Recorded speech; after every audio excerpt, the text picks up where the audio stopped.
وعلیہ فلیتوکل المتوکلون، اور توکل کرنے والے جو ہیں وہ اللہ پر ہی توکل کرتے ہیں۔ یہ قرآن ایسا کلام نہیں ہے جو گھڑ لیا جائے، بلکہ یہ تو ان آسمانی کتابوں کی تصدیق کرتا ہے جو اس سے پہلے نازل ہوئیں، اور ہر چیز کی تفصیل ہے اس میں۔ جان لو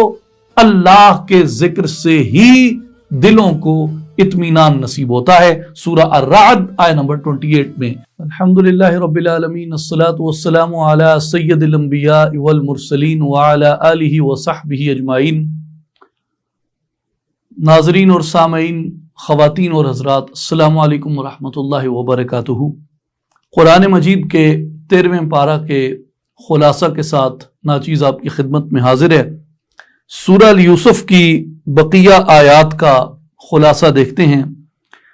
جو کہ 13ویں پارہ میں آتی ہیں، کیونکہ یہ 12ویں اور 13ویں پارہ دونوں کے اندر منقسم ہے سورہ یوسف۔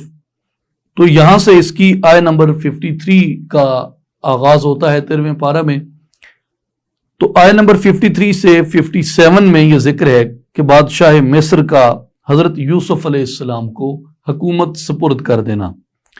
آیہ نمبر 58 سے آیہ نمبر 68 میں حضرت یوسف علیہ السلام کے بھائیوں کا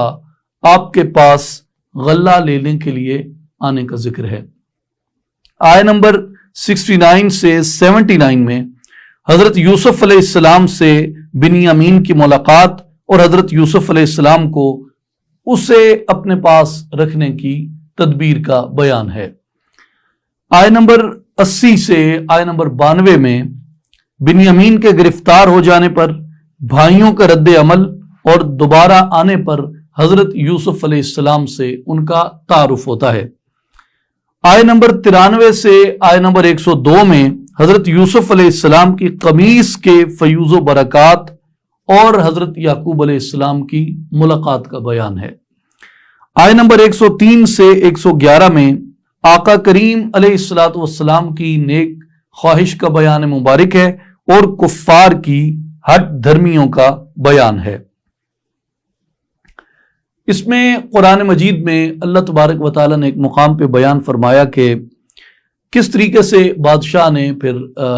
تعبیر کے بتائے جانے کے بعد اور حضرت یوسف علیہ السلام کے دیگر خواص اور صفات سننے کے بعد وہ آپ سے کس قدر متاثر ہوا کہ اس نے اپنی جو زمام اقتدار تھی وہ آپ کے سپرد کر دی۔ سورہ یوسف کی آیہ نمبر 54 میں قرآن مجید بیان فرماتا ہے وَقَالَ الْمَلِكُ ائْتُونِي بِهِ أَسْتَخْلِصْهُ لِنَفْسِي فَلَمَّا كَلَّمَهُ قَالَ إِنَّكَ الْيَوْمَ لَدَيْنَا مَكِينٌ أَمِينٌ، اور بادشاہ نے کہا انہیں میرے پاس لے آؤ کہ میں انہیں اپنے لیے خاص کر لوں۔ سو جب بادشاہ نے آپ سے بالمشافہ گفتگو کی تو ظاہر ہے وہ نہایت متاثر ہوا اور کہنے لگا کہ بے شک آپ آج سے ہمارے ہاں مقتدر اور معتمد ہیں، یعنی آپ کو شریک اقتدار کر لیا جاتا ہے۔ تو مفسرین کرام نے اس میں ایک بڑی خوبصورت بحث کی ہے، کاش کہ اتنا وقت ہوتا تو اس ساری کو یہاں پہ سم اپ کیا جا سکتا، لیکن اس کا اختصاریہ یہ ہے کہ حضرت یوسف علیہ السلام کے علم سے وہ بے حد متاثر ہوا، پھر آپ کی جو پاک دامنی تھی اس سے وہ بے حد متاثر ہوا، پھر آپ کی گفتگو کے اندر جو اعلیٰ ظرفی تھی اور جس کو ہم مروت کہتے ہیں اور جس کو ہم تواضع کہتے ہیں، اور لوگوں کے لیے اس میں جتنی گنجائش تھی کہ آپ نے اگر پوچھنا تھا کہ جن لوگوں نے مجھ پہ بہتان لگایا ان کا کیا ہوا، تو آپ نے براہ راست عزیز مصر کی زوجہ کا کہنے کی بجائے آپ نے پوچھا کہ جن لوگوں نے ہاتھ کاٹ لیے ان کا کیا ہوا۔ تو اس طرح کی آپ کی جو گفتگو تھی وہ آپ کی گفتگو کے انداز سے بے حد متاثر ہوا۔ پھر جو ساقی تھا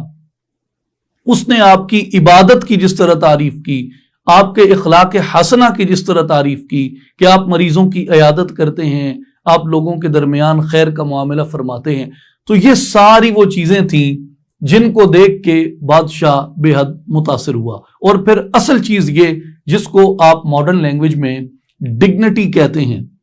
آپ جس کو اس پرسنالٹی کا آپ وہ پہلو کہتے ہیں کہ جو اس کی سٹیبلٹی کو ظاہر کرتا ہے، ان کو کسی چیز کی عجلت نہیں تھی، کسی چیز کی جلدی نہیں تھی، اور مین آف پرنسپل کے طور پہ آپ کی شخصیت ابھرتی ہے کہ بادشاہ اتنی طویل قید دے دیتا ہے ان کو، اور ان کا جرم بھی نہیں ہوتا، ان کا قصور بھی نہیں ہوتا، اور پھر بادشاہ کا جب حکم پہنچتا ہے کہ یوسف کو نکال کے لے آؤ میرے دربار میں، تو یوسف علیہ السلام فرماتے ہیں ایسے میں نہیں آتا، پہلے جو الزام لگا اس الزام کی تفتیش کی جائے، اس الزام سے مجھے اگر بری کیا گیا تو میں جیل سے نکل کے آؤں گا۔ یہ لیول آف آنر تھا، لیول آف ریسپیکٹ تھا، ان کی لیول آف ڈگنیٹی تھی۔ تو اس لیے جو بادشاہ تھا، بادشاہ ہوتا ہے، وہ ان چیزوں سے بہت متاثر ہوا اور اس کو یہ اندازہ ہو گیا کہ یہ شخصیت کوئی عام شخصیت نہیں ہے۔ لیکن عزیزان گرامی، سامعین اور ناظرین، خواتین اور حضرات، یہ تفصیل بیان کرنے کا بطور خاص مدعا یہ تھا کہ یہ ایسی صفات ہیں جو فیضان پیغمبر سے اور فیضان قرآن سے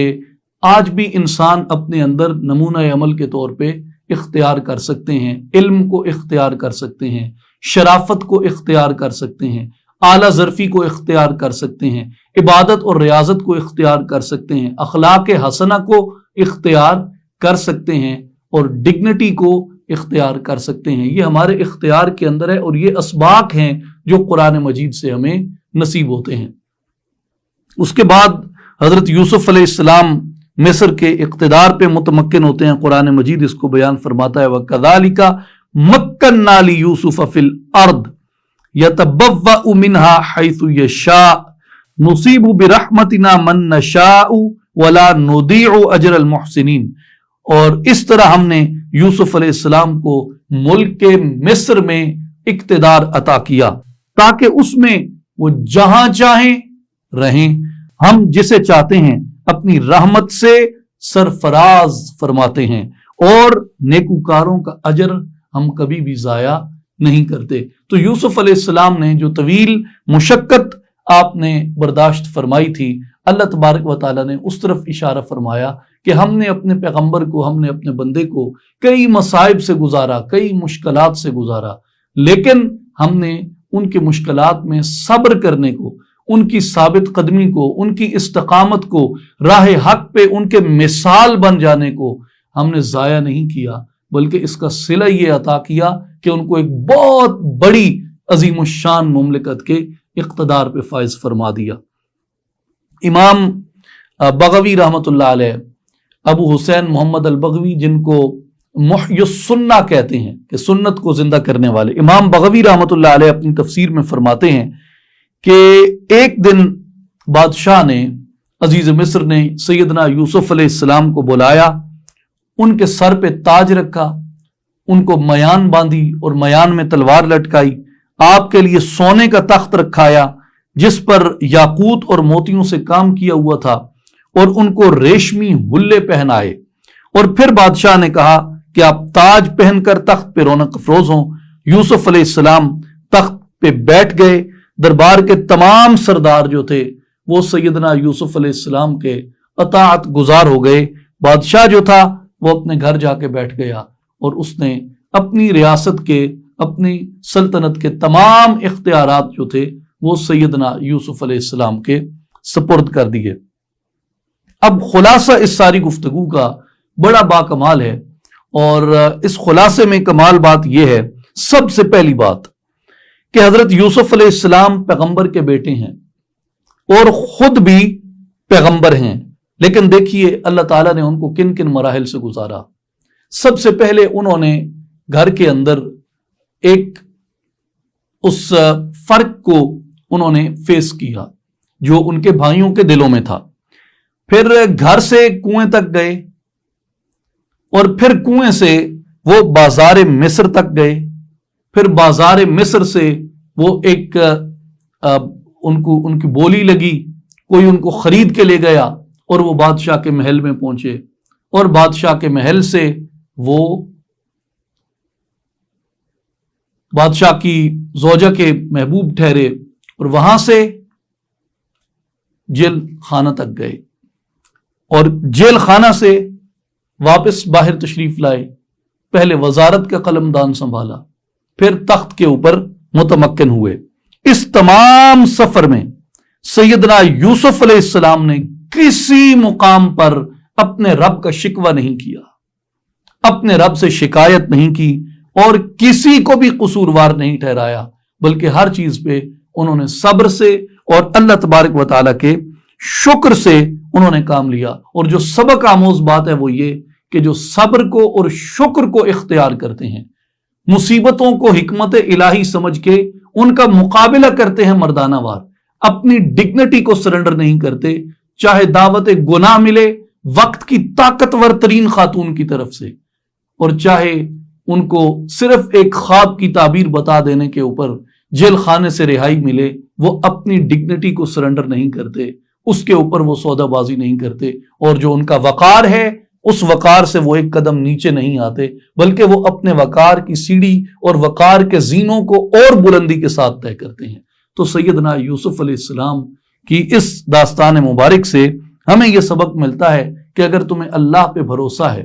اگر تمہیں اپنی صداقت پہ یقین ہے، اگر تم نے صبر اور شکر کا دامن اپنے ہاتھ میں رکھا ہوا ہے، اگر پاک دامنی کو اپنے ہاتھ سے نہیں جانے دیتے، اگر چیزوں میں جلد بازی نہیں کرتے، درست وقت پہ درست فیصلے کرتے ہیں، اور اپنے اصول کی خاطر اگر قید بھی کاٹنی پڑے تو اس کے لیے آپ قید بھی کاٹتے ہیں اور دلیری کے ساتھ کاٹتے ہیں، تو اللہ تبارک و تعالیٰ کبھی بھی آپ کے اجر کو ضائع نہیں کرتا۔ اس کے بعد اگلی آیات مبارکہ میں آتے ہیں، آیت نمبر 58 سے آیت نمبر 68 تک۔ ان آیات میں یہ بیان ہوتا ہے کہ حضرت یوسف علیہ السلام کے بھائیوں کا یہ بیان ہوا کہ وہ پہلی بار غلہ لینے کے لیے مصر میں پہنچے، کیونکہ قحط پھوٹ پڑا تھا۔ پھر حضرت یوسف علیہ السلام نے انہیں دیکھا تو آپ انہیں پہچان گئے، اور آپ نے ان کی بہت شاندار بہترین مہمان نوازی فرمائی، اور ان کے پیسوں کی تھیلیاں ان کی بوریوں میں آپ نے رکھوا دیں، اور حضرت یوسف علیہ السلام کا انہیں آئندہ اپنے بھائی بنیامین کو ساتھ لانے کی تاکید فرمانا ہے، اور حضرت یعقوب علیہ السلام کا بیٹوں کو یہ نصیحت فرمانا ہے کہ اکٹھے ایک دروازے سے داخل نہ ہونا، بلکہ مختلف دروازوں سے تم وہاں پہ داخل ہونا۔ اب اس کی تفسیر میں مفسرین کرام نے بہت تفصیلات لکھی ہیں، اس میں اسرائیلی روایات بھی بیان کی گئی ہیں، اور احادیث مبارکہ سے بھی جو تفاسیر بالمعصور ہیں ان میں بیان کیا گیا ہے کہ جب شہروں میں قحط پھیل گیا، اور جس شہر میں حضرت یعقوب علیہ السلام رہتے تھے اس شہر میں بھی قحط جا پہنچا، تو یہ خبر عام ہوئی کہ مصر کا جو بادشاہ ہے وہ غلہ فروخت کر رہا ہے۔ تو حضرت یعقوب علیہ السلام نے اپنے بیٹوں کو فرمایا کہ مصر کا بادشاہ نیک آدمی ہے جو لوگوں کو گندم فروخت کر رہا ہے، تم اپنی رقم لے جاؤ اور اس سے جا کے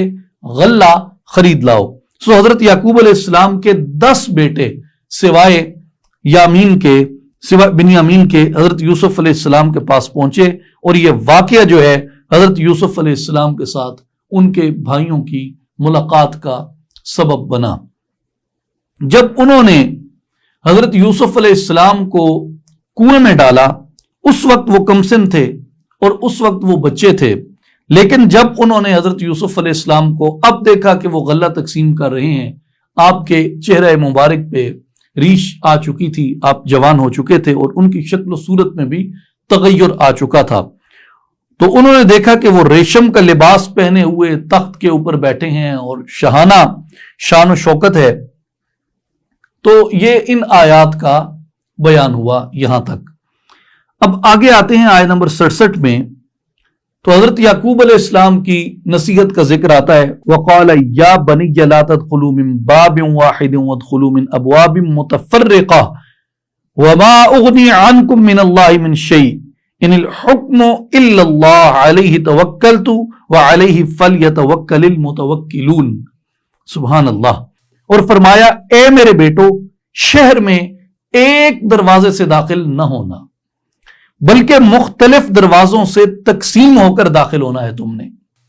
اور میں تمہیں اللہ کے امر سے کچھ بچا نہیں سکتا کہ تقدیر صرف اللہ ہی کے لیے ہے، میں نے اسی پر بھروسہ کیا، اور بھروسہ کرنے والوں کو اسی پر بھروسہ کرنا چاہیے۔ علیہ توکلت، میں نے اسی پر بھروسہ کیا ہے، وعلیہ فلیتوکل المتوکلون، اور توکل کرنے والے جو ہیں وہ اللہ پر ہی توکل کرتے ہیں۔ پھر آیت نمبر 68 میں بیان ہوتا ہے وَلَمَّا دَخَلُوا مِنْ حَيْثُ أَمَرَهُمْ أَبُوهُمْ مَا كَانَ يُغْنِي عَنْهُمْ مِنَ اللَّهِ مِنْ شَيْءٍ إِلَّا حَاجَةً فِي نَفْسِ يَعْقُوبَ قَضَاهَا وَإِنَّهُ لَذُو عِلْمٍ لِمَا عَلَّمْنَاهُ وَلَكِنَّ أَكْثَرَ النَّاسِ لَا يَعْلَمُونَ۔ اور جب وہ مصر میں داخل ہوئے، جس طرح ان کے والد نے انہیں حکم دیا تھا، وہ حکم انہیں اللہ کی تقدیر سے کچھ بچا نہ سکتا تھا، مگر یہ یعقوب علیہ السلام کے دل کی ایک خواہش تھی جسے انہوں نے پورا کیا۔ اور بے شک یعقوب علیہ السلام صاحب علم تھے اس وجہ سے کہ ہم نے انہیں علم خاص سے نوازا تھا، مگر اکثر لوگ اس علم خاص کی حقیقتوں کو نہیں جانتے۔ اب اس کی وضاحت یہ ہے کہ حضرت یعقوب علیہ السلام کے یہ جو 10 بیٹے تھے یہ بہت حسین و جمیل تھے۔ اس کی ایک سادہ سی مثال یہ ہے کہ یوسف کے بھائی تھے، باقی آپ بات چھوڑ دیں، خود اندازہ لگا لیں کہ وہ کتنے حسین ہوں گے جو یوسف کے بھائی تھے۔ یعنی یوسف کا بھائی ہونا بذات خود ایک استعارہ ہے خوبصورتی کا، تو وہ بہت خوبصورت تھے، حسین و جمیل تھے۔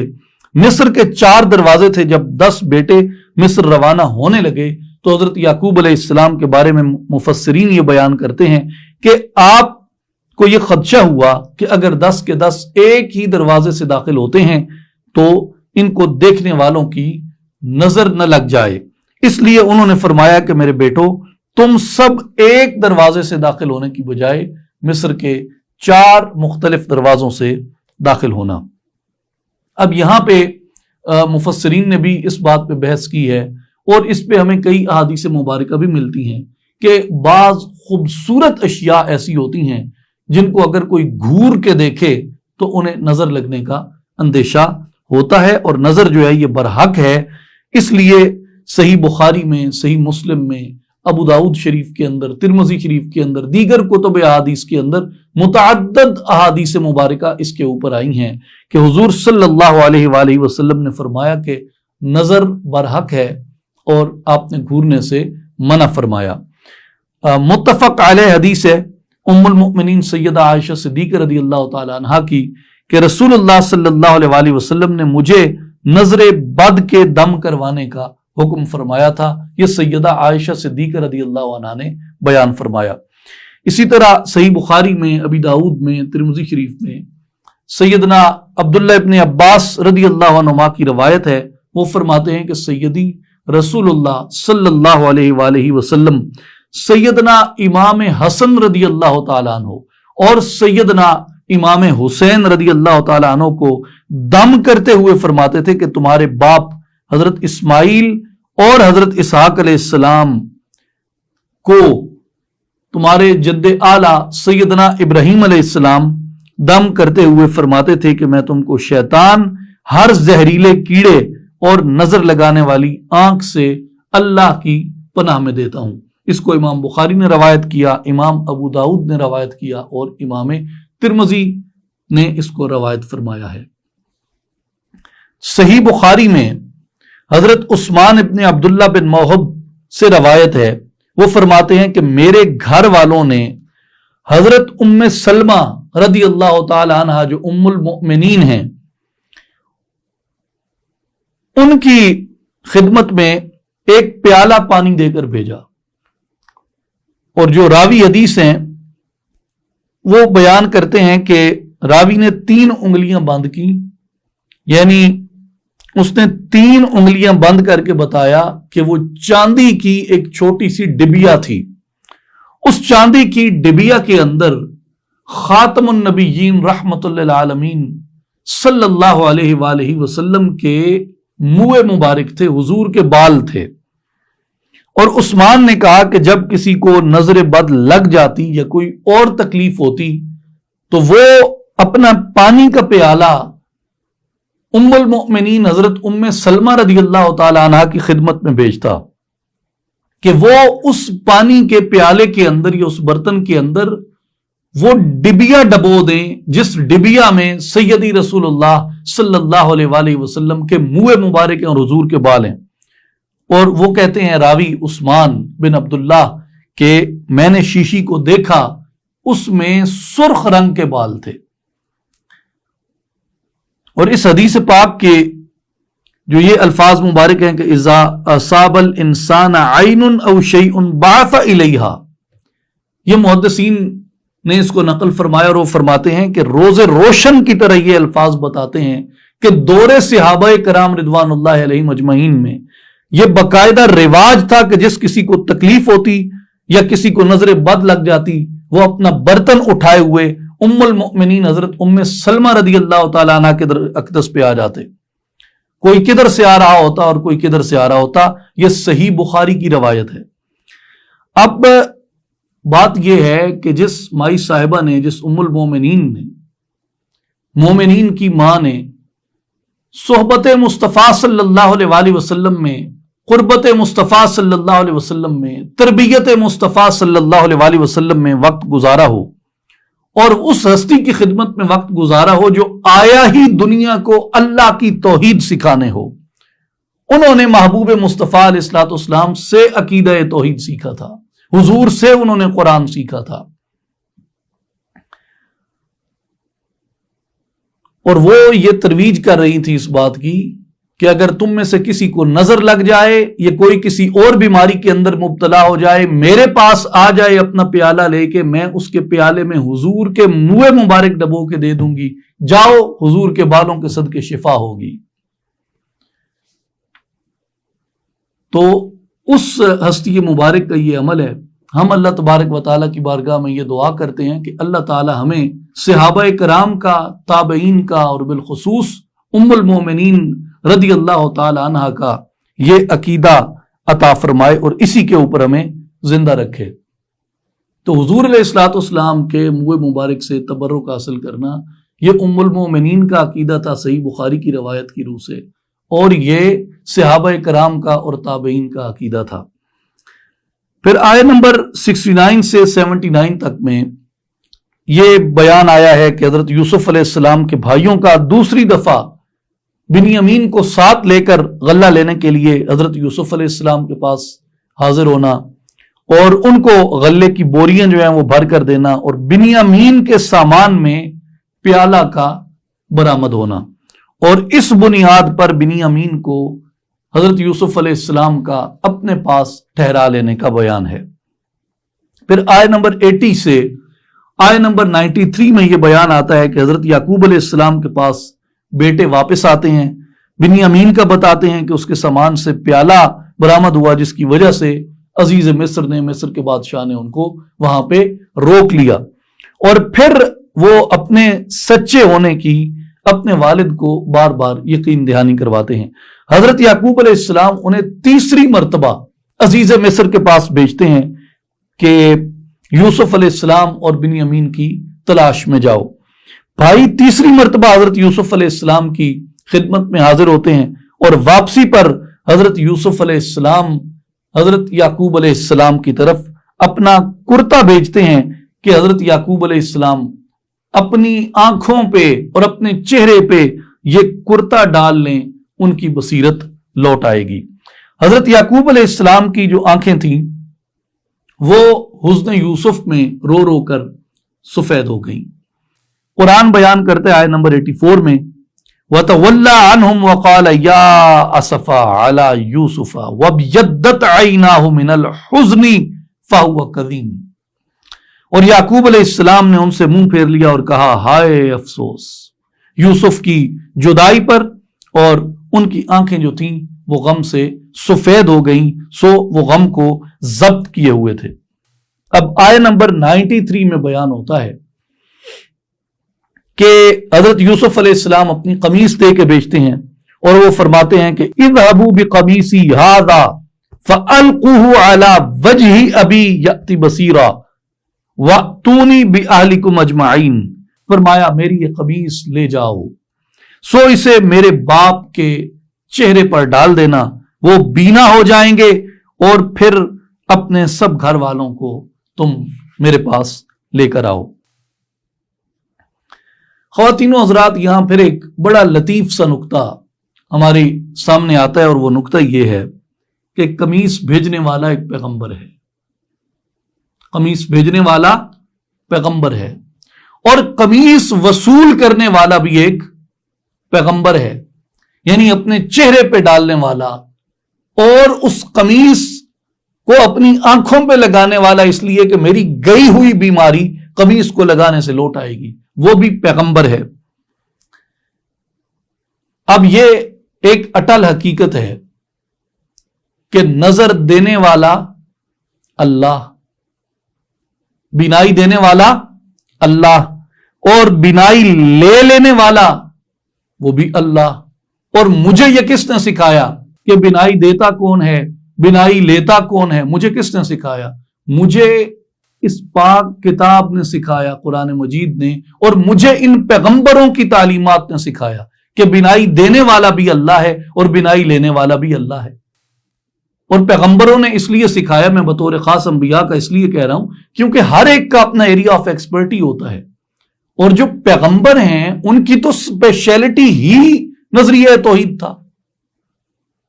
وہ تو آئے ہی توحید سکھانے کے لیے تھے، یعنی ان کی جو اسپیشلائزیشن تھی یا ان کا جو ایریا آف ایکسپرٹی تھا یا بنیادی جو ان کی خصوصیت تھی وہ تو عقیدہ توحید تھا۔ لیکن اس کے باوجود یوسف علیہ السلام فرما رہے ہیں، یعنی ایک پیغمبر فرما رہا ہے کہ اذهبوا بقمیصی ھذا فالقوه علی وجہ ابی یأتی بصیرا، لے کر جانے والے بھی پیغمبر کے بیٹے، اور فرمایا کہ یہ جا کر حضرت یعقوب علیہ السلام کو قمیص دینا، یعنی ایک پیغمبر کو قمیص دینا اور ان کے چہرے پہ مل دینا، ان کی بینائی اس سے واپس آ جائے گی۔ تو یاد رکھیے، اگر پاک جسموں سے لگی ہوئی اشیاء سے تبرک حاصل کرنا، اگر پاک جسموں سے لگی ہوئی اشیاء سے تبرک حاصل کرنا عقیدہ توحید کے خلاف ہوتا تو انبیاء اپنے ہاتھوں سے یہ کام سر انجام نہ دیتے۔ تو انبیاء کے جو اجسام ہیں وہ پاکیزہ ہیں، صالحین کے جو اجسام ہیں وہ پاکیزہ ہیں، اور ایک پیغمبر نے ایک پیغمبر کی طرف اپنی قمیص بھیجی، یعنی دو پیغمبروں کے درمیان اس کام کا وقوع پذیر ہونا اس بات کی دلیل ہے کہ یہ عین عقیدہ توحید کے موافق تھا، اور دونوں کا، یعقوب علیہ السلام کا بھی اور یوسف علیہ السلام کا بھی عقیدہ تھا کہ نظر دیتا بھی اللہ ہے، نظر لیتا بھی اللہ ہے، دونوں کا عقیدہ تھا۔ اور اللہ تبارک و تعالی کہ بندوں کے وجود مقدس سے مس ہونے والے اس کپڑے میں برکت کے آ جانے کو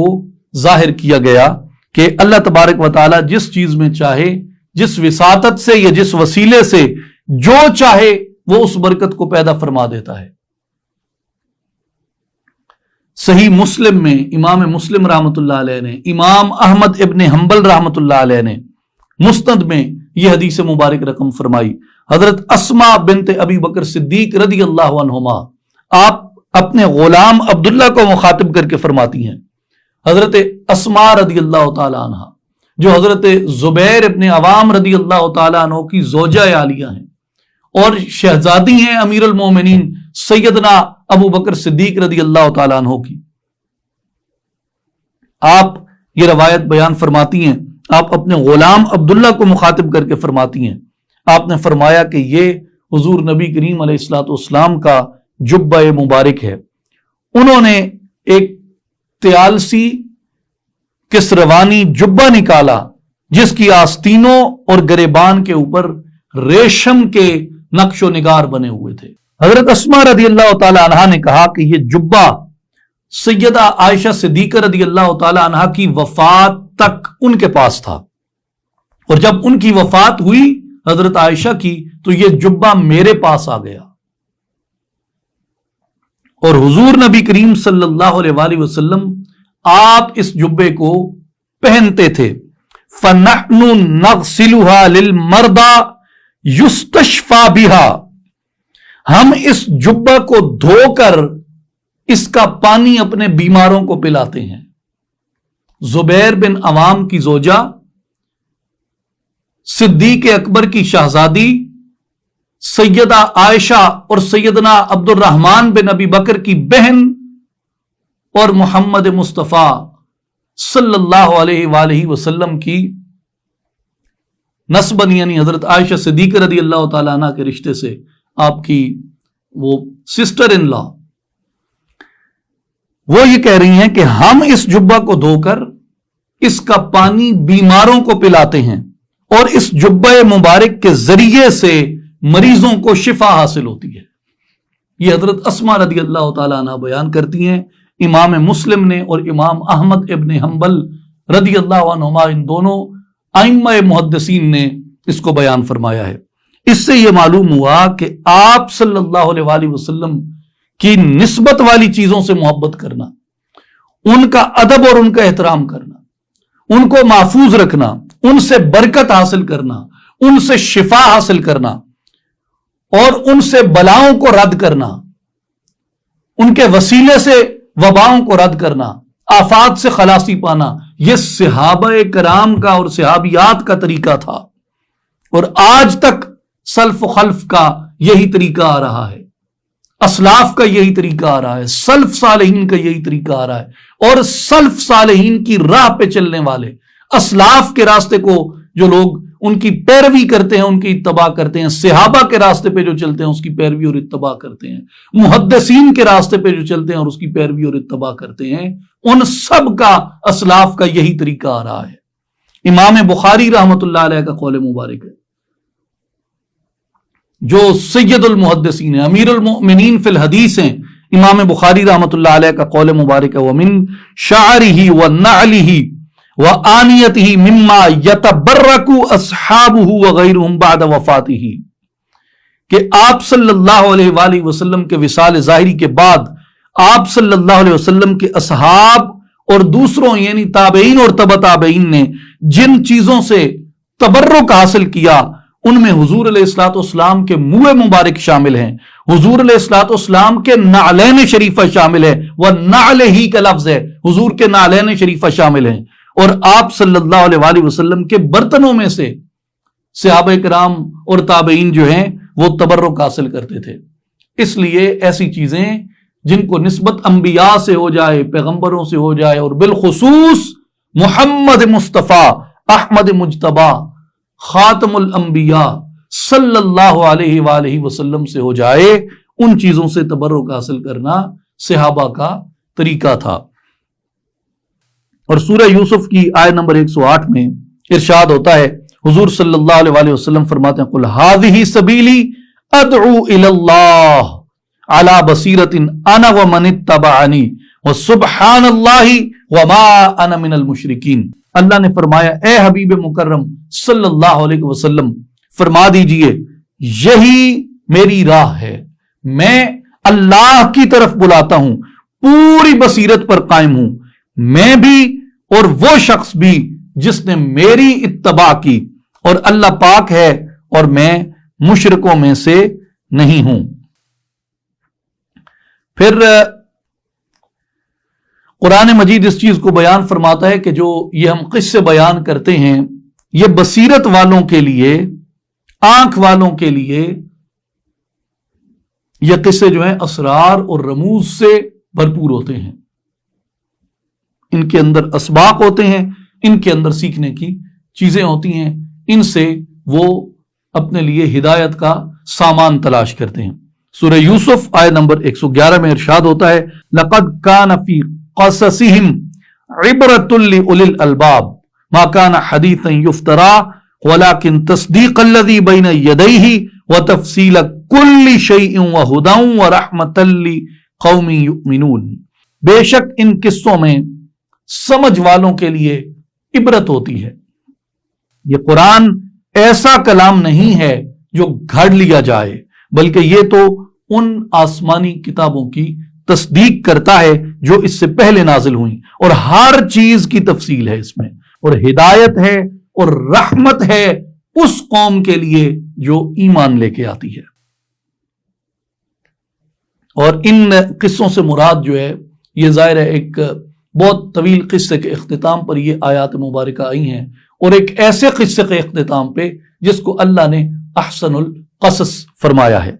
ان قصوں سے مراد حضرت یوسف علیہ السلام، ان کے بھائیوں، ان کے والد کے قصے ہیں، اور کسی قصے کا حسن یہ ہوتا ہے کہ اس قصے کے اندر نصیحت ہو، اس کے اندر حکمت ہو. تو اس لیے اللہ تبارک و تعالیٰ نے فرمایا کہ یہ حکمت اور نصیحت عقل والے لوگ جو ہیں، سمجھ والے لوگ جو ہیں، وہی حاصل کرتے ہیں کہ عبرۃ لأولی الالباب. اس میں عبرت جو ہے وہ آنکھ والوں کے لیے ہوتی ہے، سمجھ والوں کے لیے ہوتی ہے. سورہ یوسف کے بعد سورہ الرعد آتی ہے قرآن مجید میں 13ویں پارہ میں. سورہ یوسف اور سورہ الرعد کے باہم متصل ہونے کو مفسرین نے اس طرح بیان فرمایا ہے کہ ان دونوں میں ایک مناسبت تو یہ ہے کہ یہ دونوں مکی صورتیں ہیں، یعنی مکۃ المکرمہ میں نازل ہوئیں. اور سورہ یوسف اور سورہ الرعد میں انبیاء علیہ السلام اور ان کی قوموں کے واقعات جو ہیں وہ بیان فرمائے گئے ہیں، اور انبیاء نے کس طرح اپنی قوموں میں تبلیغ کی اور ان قوموں نے ان انبیاء کو کیا جوابات دیے اور ان کے کیا احوال تھے، اور اللہ تعالیٰ نے مومنین اور متقین کو کس طرح نجات عطا فرمائی اور منکرین اور کافرین کو کس طرح عذاب کے اندر مبتلا فرمایا. اور سورہ یوسف میں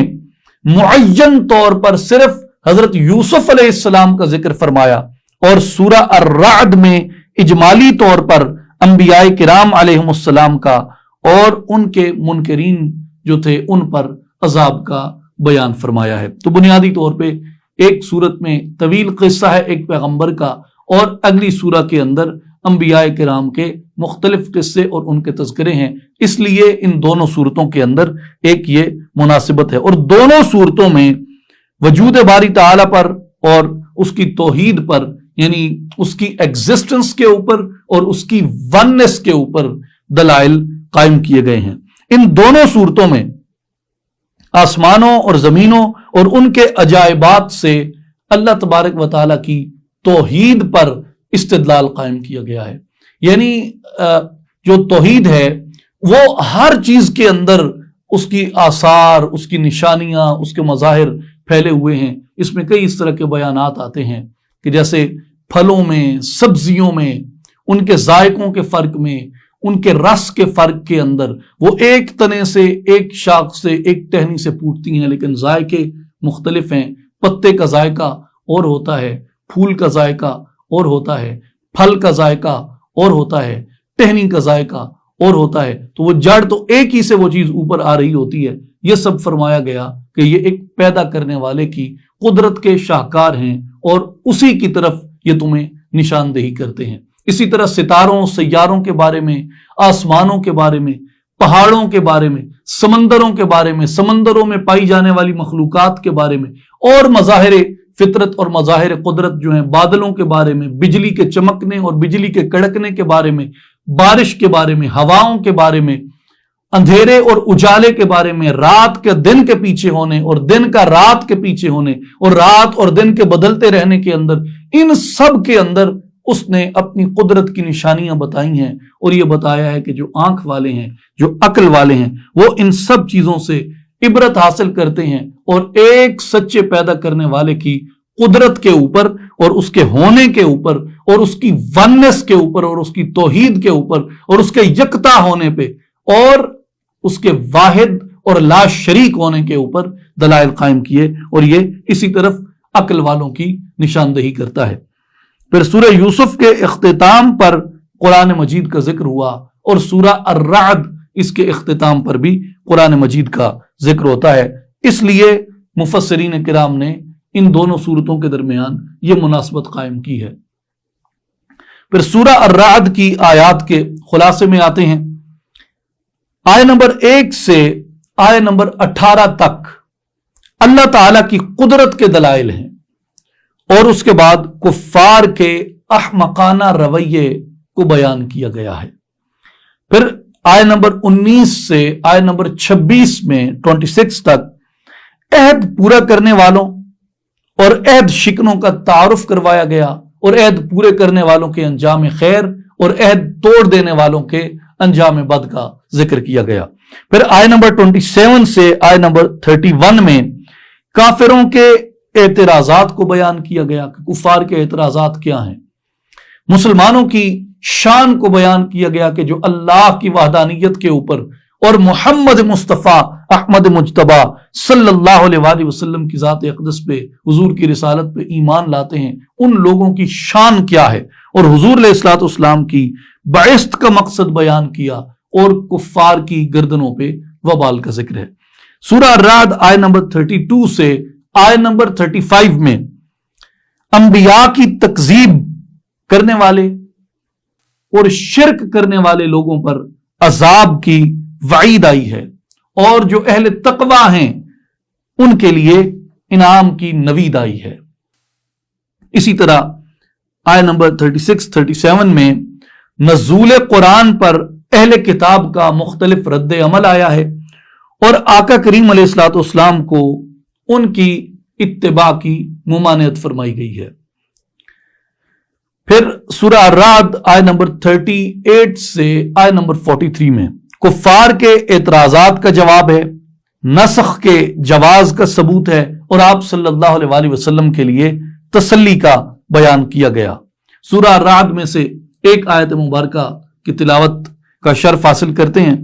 اللہ تعالیٰ نے ارشاد فرمایا، الذین آمنوا وتطمئن قلوبہم بذکر اللہ الا بذکر اللہ تطمئن القلوب، جو ایمان لائے اور ان کے دل اللہ کے ذکر سے مطمئن ہوتے ہیں، جان لو اللہ کے ذکر سے ہی دلوں کو اطمینان نصیب ہوتا ہے۔ سورہ الرعد آیت نمبر 28 میں یہ فرمان مبارک ہے۔ اس آیت کا معنی یہ بیان کیا گیا ہے کہ اللہ تبارک و تعالی جن لوگوں کو ہدایت عطا کرتا ہے ان کے دل اللہ کے ذکر سے اطمینان حاصل کرتے ہیں، یعنی وہ اللہ کا ذکر کرتے ہیں، اس کی آیات میں غور اور فکر کرتے ہیں، اور اپنی بصیرت سے وہ اللہ تبارک و تعالی کی قدرت کے کمال کو پہچان لیتے ہیں۔ پھر اس کے بعد سورہ الرعد کے بعد سورہ ابراہیم آئی۔ اس سورت کا نام ابراہیم اس لیے رکھا گیا کیونکہ اس سورت میں حضرت ابراہیم علیہ السلام کا ذکر مبارک ہے۔ سورہ رعد اور سورہ ابراہیم میں مفسرین نے کئی مناسبتیں بیان فرمائی ہیں۔ ایک انہوں نے یہ بیان فرمائی کہ یہ دونوں سورتیں جو ہیں یہ مکی ہیں، اور ان دونوں سورتوں میں اللہ تبارک و تعالیٰ کی وحدانیت اور سیدی رسول اللہ صلی اللہ علیہ وآلہ وسلم کی رسالت کے دلائل پیش فرمائے گئے۔ اور پچھلی امتوں میں جن کفار نے اپنے انبیاء کی تکذیب کی، اپنے انبیاء کو جھٹلایا، ان کے پیغام کو رد کیا، جنہوں نے ان پر نازل ہونے والے عذاب سے ڈرایا گیا۔ اور سورہ الرعد جو ہے یہ قرآن مجید کے ذکر پہ ختم ہوئی، جیسے سورہ یوسف قرآن مجید کے ذکر پہ ختم ہوئی، سورہ الرعد قرآن مجید کے ذکر پہ ختم ہوئی، اور سورہ ابراہیم کا آغاز جو ہے وہ قرآن مجید سے ہوتا ہے، قرآن مجید کے ذکر سے ہوتا ہے۔ اب سورہ ابراہیم کی آیات کا خلاصہ، آیت نمبر 1 سے آیت نمبر 6 میں رسولوں کی بعثت کا مقصد بیان کیا گیا، اور بنی اسرائیل پر اللہ تبارک و تعالیٰ کے نازل ہونے والے انعامات کا ذکر ہے۔ سورت ابراہیم کی آیت نمبر 7 سے آیت نمبر 12 میں بنی اسرائیل کو نعمتوں پر شکر کرنے کی تلقین ہے۔ کفار کے احمقانہ رویے کے باوجود انبیاء کرام کی ان کے ساتھ ہمدردی اور ان کا طریق تبلیغ ہے، یعنی انہوں نے ہمدردانہ طور پہ تبلیغ کی، اس کے باوجود کہ کفار جو تھے وہ ہمیشہ احمقانہ رویہ اختیار کرتے تھے، لیکن انبیاء ان کے رویوں پر صبر کرتے اور پھر بھی حکمت سے ہمدردی کے ساتھ ان لوگوں کو تبلیغ کرتے کہ شاید یہ لوگ دوزخ کے عذاب سے نجات پا جائیں۔ پھر آیت نمبر 13 سے آیت نمبر 21 میں کفار کے دھمکانے پر انبیاء کو تسلی بخش خوشخبری دی گئی، اور کفار کے عبرتناک انجام کا بیان کیا گیا۔ سورہ ابراہیم میں آیت نمبر 22 سے آیت نمبر 23 میں شیطان کے اعلان پر کفار کی رسوائی اور مسلمانوں کی کامیابی کا بیان ہے۔ پھر آیت نمبر 24 سے آیت نمبر 27 تک کلمہ توحید کی شان کو بیان کیا گیا، اور قبر کے ثواب اور قبر کے عذاب کا ثبوت پیش کیا گیا۔ سورہ ابراہیم کی آیت نمبر 28 سے آیت نمبر 34 میں کفران نعمت کا وبال بیان ہوا اور نماز اور سخاوت اور مظاہرہ قدرت الہی کا بیان ہوا۔ پھر آیت نمبر 35 سے آیت نمبر 41 میں حرم شریف کے پاس سیدنا ابراہیم علیہ السلام کی چند دعاؤں کا ذکر کیا گیا، اور آیت نمبر 42 سے آیت نمبر 52 میں ظالم کفار کی بدعمالیاں ہیں، ان کے عبرت ناک انجام کا بیان ہے اور قرآن حکیم کا بیان ہے۔ سورہ ابراہیم کی آیت نمبر 7 ہے وَإِذْ تَأَذَّنَ رَبُّكُمْ لَإِن شَكَرْتُمْ لَأَزِيدَنَّكُمْ وَلَإِن كَفَرْتُمْ إِنَّ عَذَابِي لَشَدِيدٌ، اور یاد کرو جب تمہارے رب نے آگاہ فرمایا کہ اگر تم شکر کرو گے تو میں تم پر نعمتوں میں اضافہ کر دوں گا، اور اگر تم ناشکری کرو گے تو یاد رکھو میرا عذاب بہت سخت ہے۔ یہ سورہ ابراہیم کی آیت نمبر 7 میں اس کا ارشاد ہے، لَإِن شَكَرْتُمْ لَأَزِيدَنَّكُمْ، اگر شکر کرو گے تو تمہارے رزق کو وہ بے حد و حساب بڑھاتا جائے گا، اور پھر فرمایا وَلَئِن كَفَرْتُمْ إِنَّ عَذَابِي لَشَدِيدٌ، لیکن اگر تم نے کفران نعمت کیا، شکر کی بجائے کفر کی راہ کو تم نے اختیار کیا، تو یاد رکھو اس کا عذاب بہت شدید، بہت سخت ہے، اور اس سے کوئی بچ نہیں سکتا۔ جو شکر ہے اس کا ایک سادہ سا معنی ذہن میں بٹھا لیجئے، جو صاحب قاموس المحیط علامہ مجد الدین فیروز آبادی رحمۃ اللہ علیہ نے بیان فرمایا کہ الشکر عرفان الاحسان و نشرہ، شکر کی سادہ تعریف یہ ہے کہ احسان کو پہچان لینا اور اس کو بیان کرنا، احسان کی شناخت ہو جائے کہ یہ احسان ہے، وہ روٹی احسان ہے جو اس نے دی، پانی احسان ہے جو اس نے دیا، زبان احسان ہے جو اس نے عطا کی، لب احسان ہے، یہ پلکیں احسان ہے، آنکھ کا ڈھیلا احسان ہے، اور آنکھ میں موجود پانی اس کا احسان ہے، کان اس کا احسان ہے، کان کا باریک سا پردہ اس کا احسان ہے، بال اس کا احسان ہے۔ غرض کون کون سی ایسی نعمت ہے جس کو آدمی شمار کرے، ہر چیز ہی اس کی نعمت ہے، سانس چل رہی ہے یہ اس کی نعمت ہے۔ تو پہلا درجہ شکر کا یہ ہے کہ احسان کو شناخت کیا جائے، اور احسان کرنے والے کو شناخت کیا جائے کہ یہ نعمت عطا کون کرتا ہے، اور اس کے بعد وَنَشْرُهُ، اس کو بیان کرنا، کھلے عام اس کا شکر ادا کرنا۔ الحمدللہ رب العالمین۔ پھر قرآن مجید کے بارے میں یہ ارشاد ہوا کہ یہ ایک کامل پیغام ہے جس میں کوئی کمی نہیں ہے، کامل پیغام ہے، اس میں کوئی نقص نہیں، اس میں کوئی کمی نہیں، اور لوگوں کو اس کے ذریعے ڈرایا جانا۔ یہ سورہ ابراہیم کی آیت نمبر 52 میں بیان ہوا، ھذا بلاغ للناس ولینذروا بہ وليعلموا انما هو الہ واحد وليذکر اولو الالباب۔ یہ قرآن لوگوں کے لیے کاملاً پیغام کا پہنچا دینا ہے تاکہ انہیں اس کے ذریعے ڈرایا جائے اور وہ خوب جان لیں کہ بس وہی یعنی اللہ معبود یکتا ہے، اور یہ کہ دانش مند لوگ اس سے نصیحت حاصل کریں۔ اب اس میں اللہ تبارک و تعالی نے انسان کو 2 قوتیں عطا کی ہیں، اس بات کا بیان ہے، اور یہ آخری بات میں عرض کر رہا ہوں۔ ایک قوت جو ہے وہ قوت نظریہ ہے، اور دوسری قوت جو ہے وہ قوت عملیہ ہے۔ جو قوت نظریہ ہے وہ انسان توحید اور رسالت کے دلائل میں غور و فکر کر کے اللہ تعالیٰ پر اور ذات اقدس محمدی صلی اللہ علیہ وآلہ وسلم پر ایمان لاتا ہے۔ یہ چیز بندے کو قوت نظریہ سے نصیب ہوتی ہے، اور جو قوت عملیہ ہے، قوت عملیہ سے اللہ تعالیٰ اور مخلوق کے حقوق کی بندے کو شناخت ہوتی ہے اور بندہ ان کو بطریق احسن سر انجام دیتا ہے، اور جس سے انسان کا جو دل ہے وہ روشن ہو جاتا ہے، اور پھر ایک وہ وقت بھی آتا ہے کہ جب اس کا دل جو ہے وہ تجلیات کی مرکز گاہ بن جاتا ہے، تجلیات کا مرکز بن جاتا ہے۔ اور قرآن مجید میں عقائد اور احکام شرعیہ کو تفصیل کے ساتھ بیان کیا گیا، اور ان احکام کے بارے میں یہ خوشخبری دی گئی کہ جو قرآن کے ان احکام پہ عمل کرے گا اس کے ظاہر اور باطن کو پاک، صاف، طیب، طاہر، مزکا اور مصفا کر دیا جائے گا۔ اور قرآن مجید میں ایسی آیات ہیں جن میں نیک اعمال کے اوپر بشارت عطا فرمائی گئی کہ اگر تم اچھے عمل کرو گے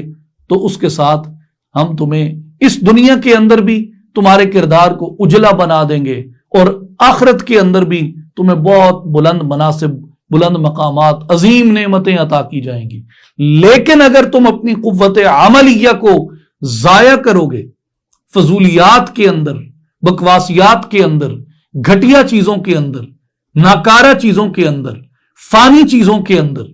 گناہ اور معصیت والی چیزوں کے اندر، تو پھر فرمایا تم اپنی قوت عملیہ کا تم نے صحیح استعمال نہیں کیا، اس کے نتیجے میں دنیا میں بھی تمہیں رسوائی ملے گی اور آخرت میں بھی رسوائی تمہارا مقدر ہوگی۔ اس لیے فرمایا کہ ھذا بلاغ للناس، قرآن مجید ایک کامل پیغام ہے، وَلِيُنذَرُوا بِهِ وَلِيَعْلَمُوا، تاکہ انہیں اس کے ذریعے جو ہے وہ ڈرایا جائے اور وہ خوب اس بات کو جان لیں۔ تو یہاں پہ دونوں چیزوں کا ذکر ہوا، قوت نظریہ کا بھی ذکر ہوا اور اس کے ساتھ قوت عملیہ کا بھی ذکر ہوا، اور انہی چیزوں سے انسان کا جو ایمان ہے وہ مکمل ہوتا ہے، یعنی فکر بھی ہو اور عمل بھی ہو، عقیدے کا درست ہونا اور اعمال کا صالح ہونا۔ اب 13ویں پارے کی گرینڈ سمری، آیات کی تعداد 155، سورہ یوسف کی آیات 53 سے لے کے 53 سے لے کے 111 تک آئی ہیں، سورہ الرعد کی 1 سے لے کے 43 تک آیات آئی ہیں،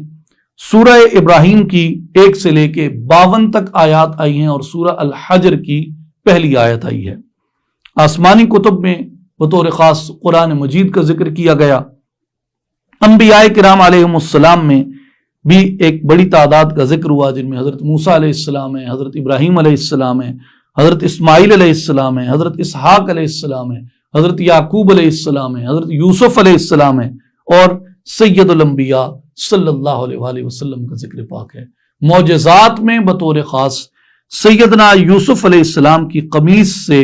حضرت یعقوب علیہ السلام کی بینائی کا لوٹانا۔ واقعات میں ان صورتوں میں بکثرت واقعات بیان ہوئے ہیں، لیکن چیدہ چیدہ جو ہیں وہ حضرت یوسف علیہ السلام کے بھائیوں کا آپ کے پاس آنے کا واقعہ ہے، بنیامین کا حضرت یوسف کے پاس ٹھہرنے کا واقعہ ہے، اور آپ کے سامنے ان کی تواضع اور عاجزی اور انکساری کرنے کا ذکر ہے۔ اقوام میں قوم نوح، قوم عاد، قوم سمود، قوم موسیٰ کا ذکر ہے، اور جن انبیاء کا تذکرہ آیا ہے ان کی اقوام کا بھی اکثر جگہ پہ ذکر آیا ہے۔ اللہ تعالی ہمیں قرآن مجید کے نور سے منور فرمائے، ان نیک ساعتوں کے صدقے ہمارے گناہوں کو معاف فرمائے، اور یہ وبا کرونا کی جو ہمارے سروں پہ ٹوٹ چکی ہے، اللہ تعالی ہم سب کی، اہل اسلام کی، اہل ایمان کی بستیوں کو، شہروں کو، قصبوں کو، ڈیرہ جات کو، دیہاتوں کو اس وبا سے، اس بلا سے، اس آفت سے محفوظ رکھے۔ وآخر دعوانا ان الحمد للہ رب العالمین، الصلاۃ والسلام علی سید الانبیاء والمرسلین وعلی آلہ وصحبہ اجمعین۔